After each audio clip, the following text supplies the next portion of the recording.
अस्सलामुअलैकुम दोस्तों, welcome to hidden facts. दोस्तों, ये किसी 8वीं पास की दास्तान नहीं है, बल्कि एक ऐसे लेजेंड पाकिस्तानी बमबार पायलट की दास्तान है जो एक हीरो तो बना, लेकिन आज तक बहुत कम ही लोग इसके बारे में जान सके हैं।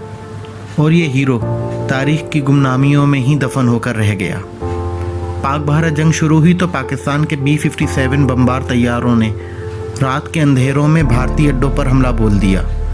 बमबार तैयारे आमतौर पर बहुत भारी होते हैं और ये दुश्मन की तोपों और तैयारों से बचने को ज़्यादा फुर्ती नहीं दिखा सकते, इसीलिए इनके हमले रात को ही होते हैं।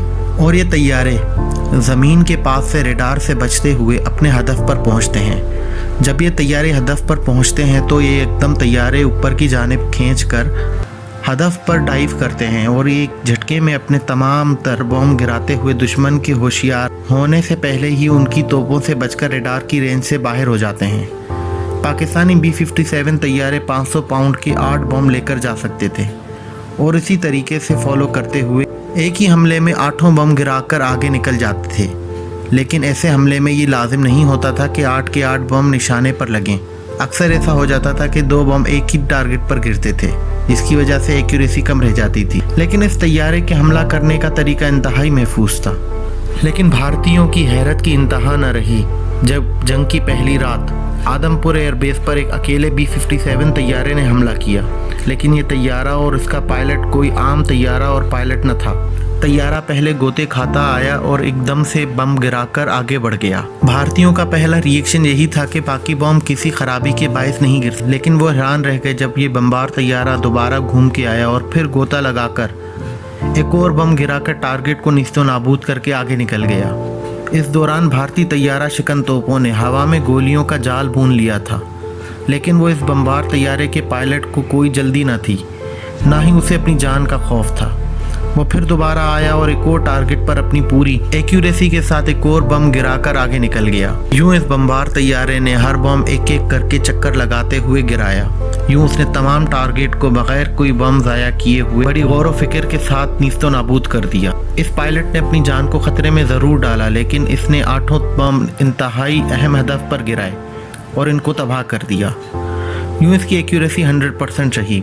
इस हमले के बाद भारतीयों की जानिब से इस बमबार तैयारे को 8 पास चार्ली का नाम दिया गया। 8 पास चार्ली मुख्तलिफ अड्डों पर हमला करता रहा। वो हमेशा अकेला आता था और अपने पहले हमले से ही भारतीयों को खुला चैलेंज देता था कि ले मैं अभी 7 चक्कर और लगाने वाला हूँ, तुमसे जो होता है करके देख लो। और ये इस पायलट की महारत की इंतहा थी कि इसे कभी तैयारा शिकन गन की कोई गोली छू भी न सकी। दुश्मन को धोखे में रखने के लिए 8 पास चार्ली एक अनोखा काम किया करता था। अंधेरी रात में तैयारा दिखाई नहीं देता था तो दुश्मन के तोपची तैयारे की आवाज़ सुनकर अंदाज़ा लगाते थे कि तैयारा किस जानिब से आ रहा है। इन तोपचियों को धोखा देने के लिए 8 पास चार्ली गोता लगाते शर्त अपनी इंजन बंद कर देता था।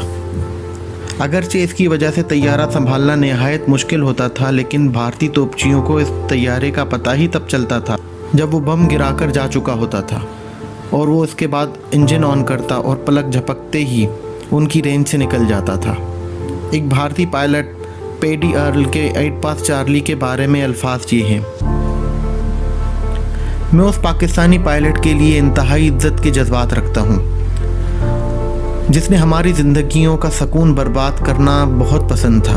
8 पास चार्ली एक ऐसा लेजेंड था, लेकिन उसकी ये बहुत बुरी आदत थी कि चांद निकलने से ठीक 30 मिनट बाद वो अपने हदफ पर पहुंच जाता था और हम उस वक्त अपना पहला जाम ख़त्म कर रहे होते थे। वो एक ऊंचे तरीन दर्जे का इंतहाई प्रोफेशनल पायलट था। अपने हमले की सिम छुपाने के लिए वो गोता लगाने से पहले इंजन बंद कर देता था। जब तक तोपची अपना फायर खोलते वो फटते गोलों की छतरी से नीचे आ चुका होता था और बॉम्ब गिराने के बाद इंजन फुल पावर से ऑन करके गोलियों की रेंज से निकल जाता था। दोस्तों, मैं उम्मीद करता हूँ ये वीडियो आपको पसंद आई होगी।